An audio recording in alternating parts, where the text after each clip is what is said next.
This was my biggest hurdle when I worked with an executive I'll call Harry. He was a brilliant, dedicated executive who consistently made his numbers. He wasn't just smart. Harry saw things no one else at the company could see. Everybody high and low conceded this. His creative ideas led to groundbreaking new processes and procedures, for which everyone credited him profusely.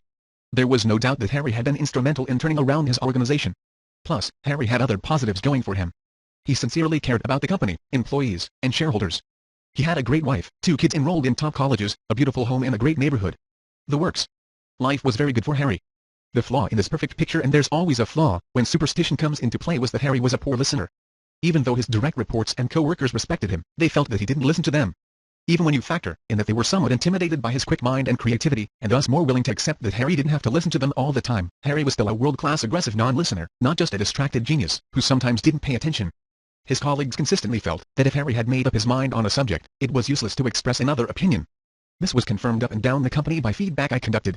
And it was confirmed at home too, where his wife and kids felt that Harry often did not hear a word they said. If Harry's dog could speak, I suspect he would have barked out the same conclusion. I suggested to Harry that he was probably successful because of his talent, hard work, and some good luck. I also said that he was probably successful in spite of being an appalling listener. Harry acknowledged that other people thought he should become a better listener, but he wasn't sure that he should change. He had convinced himself that his poor listening actually was a great source of his success. Like many high achievers, he wanted to defend his superstitious beliefs. He pointed out that some people present awful ideas, and that he hated cluttering his fertile brain with bad ideas. Bad ideas were like brain pollution.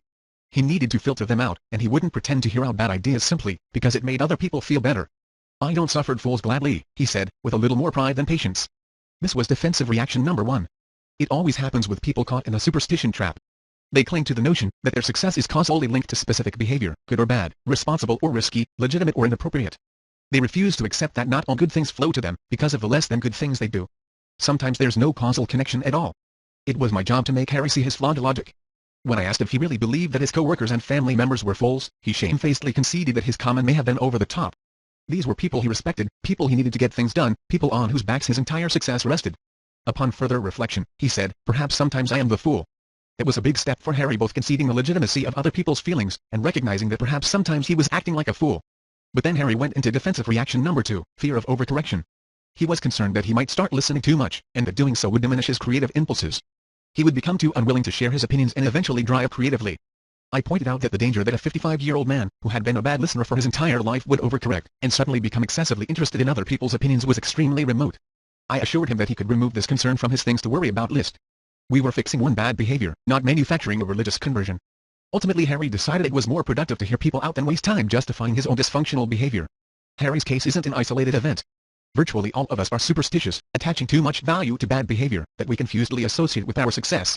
I've worked with people who insist their cruel comments to colleagues are absolutely necessary, because their pithy memorable zingers are where their great ideas begin. I ask them if they've ever met a nice person as creative as they are. It gets them thinking. I've worked with salespeople who think their pushy, belligerent sales tactics with customers are the reason they close more deals than their peers. If that were true, I point out, how do your nicer colleagues sell anything at all? Could it be that you're selling a great product, or making more sales calls? I've worked with executives who insist their remoteness, their inscrutable silences, their non-accessibility to their direct reports is a controlled, calculated tactic to get people to think for themselves. Fostering initiative among the troops is a leader's job, I point out, but are you doing this intentionally for a legitimate purpose? Or are you justifying it after the fact because that is who you are and you refuse to change? Couldn't your people think better for themselves, if you were steering them in the right direction, and showed them how you think? Is it possible that they're thinking for themselves in spite of the fact that you ignore them? Now let's turn the spotlight on you, because few of us are immune to superstition. Pick a quirky or unattractive behavior that you habitually do, something that you know is annoying to friends or family or co-workers. Now ask yourself, do you continue to do it because you think it is somehow associated with the good things that have happened to you? Examine it more closely. Does this behavior help you achieve results? Or is it one of those irrational superstitious beliefs that have been controlling your life for years? The former is because of behavior, the latter in spite of. Getting out of the superstition trap requires vigilance. You must constantly ask yourself, is this behavior a legitimate reason for my success, or am I kidding myself? If you told up you're because of and in spite of activities, you might be shocked at how superstitious you really are. We all obey natural law. Barry Diller, the chairman of IAC Interactive Corporation, was at Harvard Business School explaining the rationale behind the mosaic of interactive commerce companies he had assembled at IAC, such as Ticketmaster, Hotels.com, Match.com, and LendingTree.com. One of the students pointed out that these various businesses seem to be operating independently, not in a coordinated synergistic fashion. Diller erupted in mock anger. Don't ever use that word synergy. It's a hideous word, he said. The only thing that works is natural law. Given enough time, natural relationships will develop between our businesses. I agree. What applies to disparate parts of a giant company also applies to disparate people in an organization. You can force people to work together. You can't mandate synergy. You can't manufacture harmony, whether it's between two people or two divisions. You also can't order people to change their thinking or behavior. The only law that applies is natural law. The only natural law I've witnessed in 3 decades of observing successful people's efforts to become more successful is this: people will do something including changing their behavior only if it can be demonstrated that doing so is in their own best interests, as defined by their own values. I'm not being cynical here, or implying that the only motive in life is selfishness. Plenty of people perform selfless acts of goodness of their own volition every day with no obvious tit-for-tat payback to themselves. What I am saying, though, is that when you take self-volition out of the equation and forces beyond your control are involved, natural law applies. In order for me to get you to do what I want, I have to prove that doing so will benefit you in some way, immediately or somewhere down the road. This is natural law. Every choice, big or small, is a risk-reward decision, where your bottom line thinking is, what's in it for me? None of us has to apologize for this. It's the way of the world. It's the force that gets squabbling rivals to begin cooperating. If you drill down deep enough, you'll find that they're not doing it out of altruism or newfound saintliness. It's the only way each of them can get what they want. You see this all the time in politics, when bitter rivals from across the aisle agree to support the same legislation, because different parts of the bill will benefit their different constituencies. It's the force at work, when people swallow their pride and admit they were wrong. Hard as it is for many folks to do, they'll do it if it's the only way to put the trouble behind them and move on.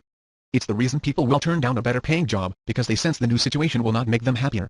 They're asking what's in it for them, and concluding that they'd rather be happier than richer. For my purposes, thank heaven for natural law. Without it, getting successful people to mend their ways would be impossible. As I mentioned, successful people have very few reasons to change their behavior and lots of reasons to stick with the status quo, to dance with what brung them. Their success has showered them with positive reinforcement, so they feel it's smart to continue doing what they've always done.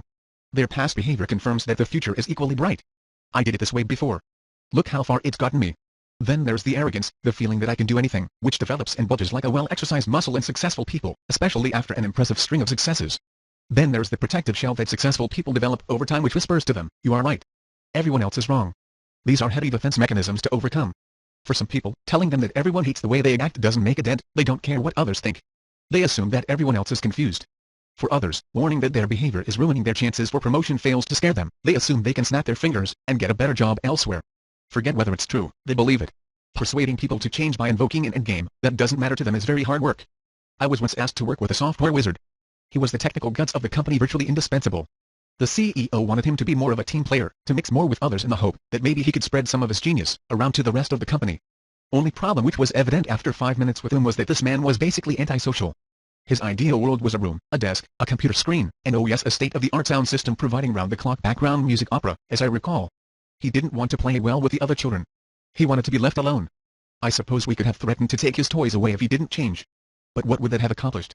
He wouldn't be better or happier, and the company would have lost its most valuable asset.